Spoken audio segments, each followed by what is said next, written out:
Class 12th की यानी कि 12वीं के लिए हम लेके आए हैं पॉलिटिकल साइंस और इसका एमसीक्यू क्वेश्चन है। ठीक है, तो ये वीडियो जो बना रहे हैं वो बिहार और झारखंड बोर्ड के लिए बना रहे हैं, लेकिन अगर आप किसी और बोर्ड से हैं तो आपके लिए भी ये वीडियो काम की वीडियो है, क्योंकि सबका सिलेबस जो है वो एनसीईआरटी ही है। ठीक है, तो चलिए स्टार्ट करते हैं आज की इस वीडियो को। फर्स्ट क्वेश्चन जो हमारा कह रहा है वो ये है कि किस राजनीतिक दल ने 1975 में आपातकालीन घोषणा का स्वागत किया था? आपके पास ऑप्शन है Jansangh, option B Akali Dal, option C DMK जिसका फुल फॉर्म होता है द्रविड़ मुनेत्र कषगम, और ऑप्शन डी में है सीपीआई यानी कि कम्युनिस्ट पार्टी ऑफ इंडिया। तो इसका राइट आंसर ऑप्शन डी ही है, यानी कि कम्युनिस्ट पार्टी ऑफ इंडिया ने 1975 के आपातकालीन को घोषणा को स्वागत किया था। उसके बाद सेकंड क्वेश्चन कह रहा है कि भारतीय योजना आयोग के अध्यक्ष होते हैं, कौन होते हैं?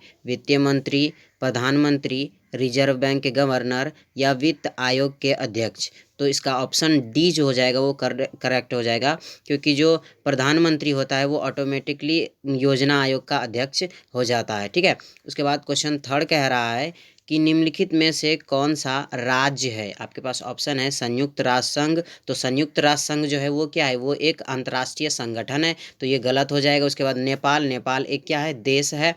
और बिहार, तो बिहार क्या है? एक राज्य है, यानी कि ऑप्शन सी बिल्कुल सही हो जाएगा। उसके बाद क्वेश्चन 4 कह रहा है कि छात्र आंदोलन की शुरुआत कहाँ से हुई थी?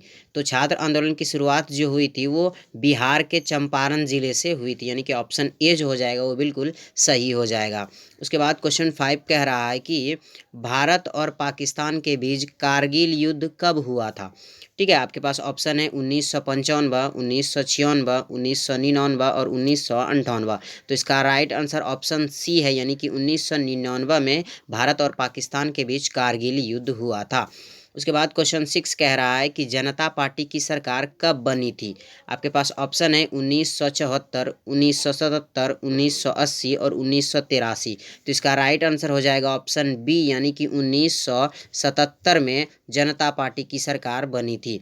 उसके बाद क्वेश्चन 7 कह रहा है कि एक साथ कितने बैंकों का राष्ट्रीयकरण किया गया?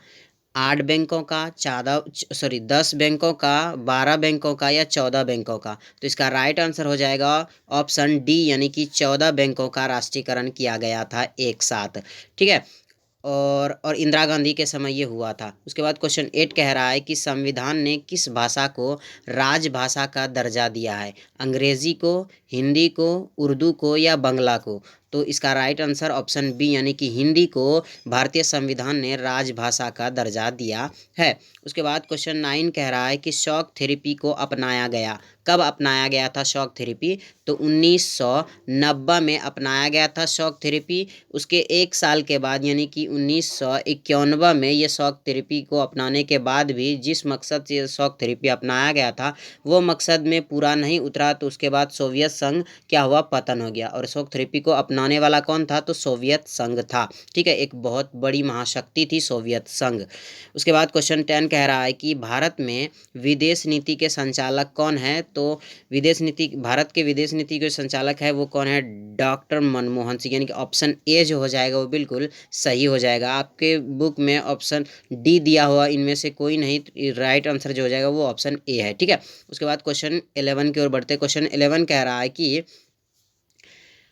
प्रथम पंचवर्षीय योजना की अवधि थी, प्रथम पंचवर्षीय योजना की अवधि कब थी? तो 1951 से लेकर 1956 तक की जो अवधि थी ये प्रथम पंचवर्षीय योजना की अवधि थी, यानी कि पहला जो पंचवर्षीय योजना बनाया गया था वो 1951 से 56 तक का बनाया गया था। ठीक है, उसके बाद क्वेश्चन 12 कह रहा है कि शिवसेना किस प्रांत में सक्रिय है? आपके पास ऑप्शन है महाराष्ट्र, गुजरात, पंजाब या हरियाणा। तो इसका राइट आंसर हो जाएगा ऑप्शन ए, यानी कि महाराष्ट्र में शिवसेना सक्रिय है। उसके बाद क्वेश्चन 13 कह रहा है कि शीत युद्ध का कब अंत हुआ? तो आगे हम आपको बताएं कि सोवियत संघ का क्या हुआ कि 1991 में, यानी कि 1991 में पतन हो गया।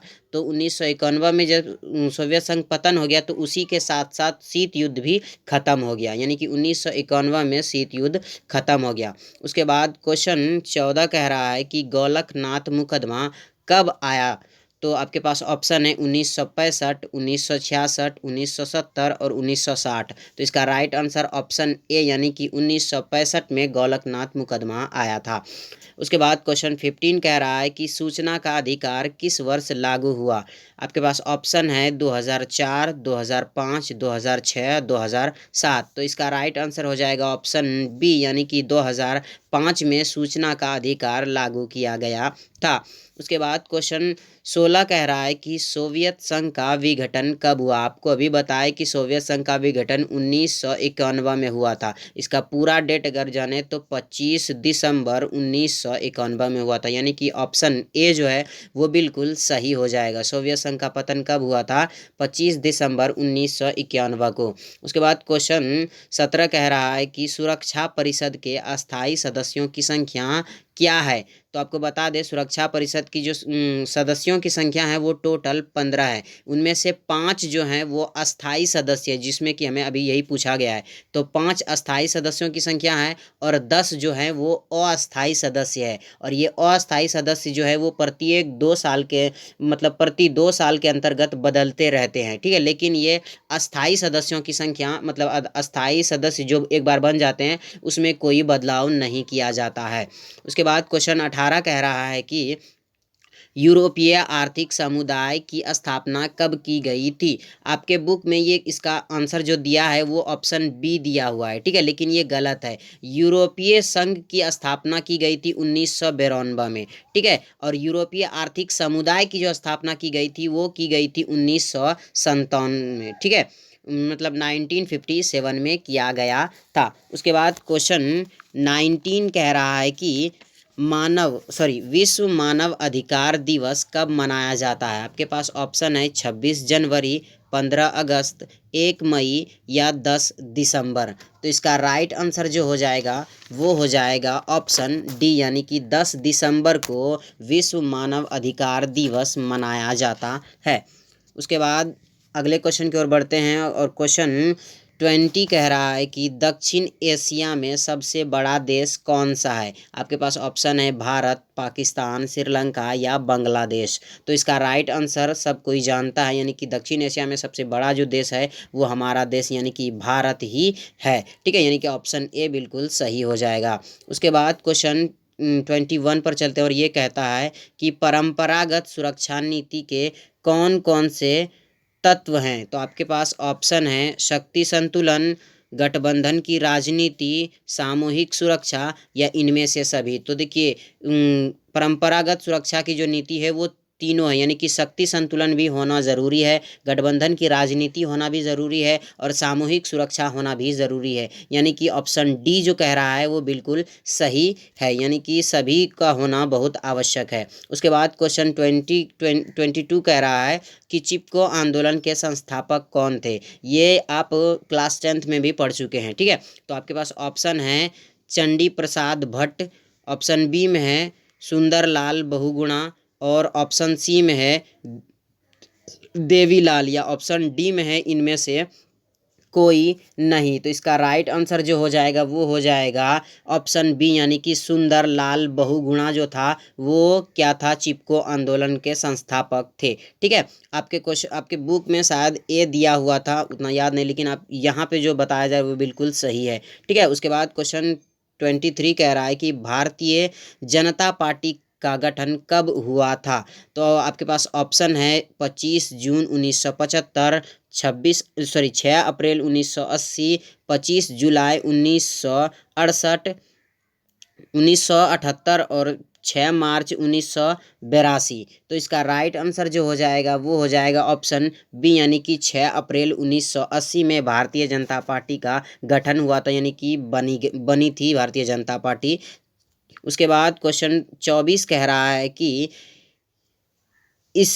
किसने कहा स्वतंत्रता हमारा जन्मसिद्ध अधिकार है। आपके पास ऑप्शन है सरदार पटेल, ऑप्शन बी में है भगत सिंह, ऑप्शन सी में है तिलक और ऑप्शन डी में है चंद्रशेखर आज़ाद। तो इसका राइट आंसर जो हो जाएगा वो हो जाएगा ऑप्शन सी, यानी कि तिलक ने कहा था कि स्वतंत्रता जो है वो हमारा जन्म सिद्ध अधिकार है। उसके बाद क्वेश्चन 25 कह रहा है, यानी कि 25 कह रहा है कि जय जवान जय किसान का नारा किसने दिया था। आपके पास ऑप्शन है इंदिरा गांधी, सरदार पटेल, सरदार वल्लभ भाई पटेल, या जयप्रकाश नारायण, या लाल बहादुर शास्त्री। तो इसका राइट आंसर जो हो जाएगा वो हो जाएगा ऑप्शन डी, यानी कि लाल बहादुर शास्त्री ने ही जय जवान जय किसान का नारा दिया था। उसके बाद क्वेश्चन 26 कह रहा है कि भारत चीन युद्ध किस वर्ष हुआ था। भारत और चीन के बीच जो युद्ध हुआ था वो 1962 में हुआ था, और इसमें 5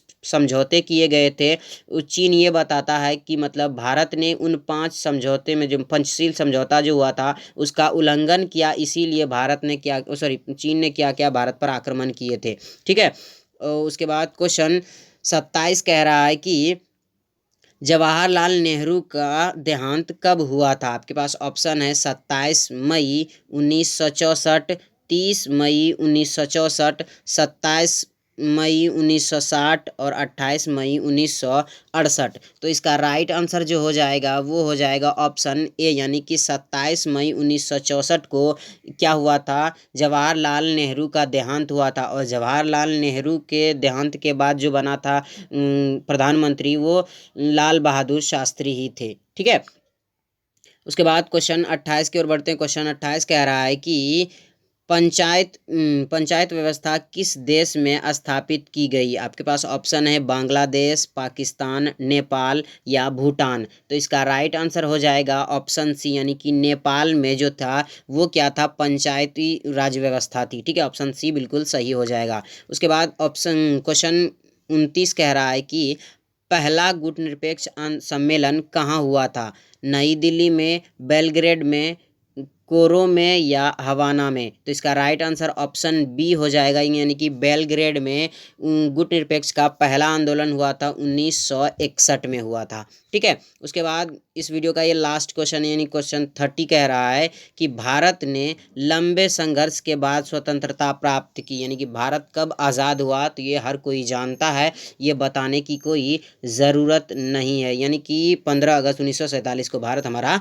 आज़ाद हुआ। ऑप्शन ए बिल्कुल सही हो जाएगा। अगर वीडियो पसंद आए तो प्लीज़ आपसे गुजारिश है, रिक्वेस्ट है, अनुरोध है कि लाइक कीजिए और अपने 5 दोस्तों के साथ इसे शेयर ज़रूर कीजिए। अपने फेसबुक पेज पर भी शेयर करिए। अगर आपका कुछ कमेंट है तो कमेंट में बताइए, आप किस चैप्टर की वीडियो चाहते हैं, किस सब्जेक्ट की वीडियो चाहते हैं, कमेंट में हमें बता सकते हैं। और चैनल पर अगर पहली बार आए हैं तो आपसे गुजारिश है कि चैनल को सब्सक्राइब करके ही जाएं। मिलते हैं नए वीडियो के साथ, तब तक के लिए जय हिंद, जय भारत।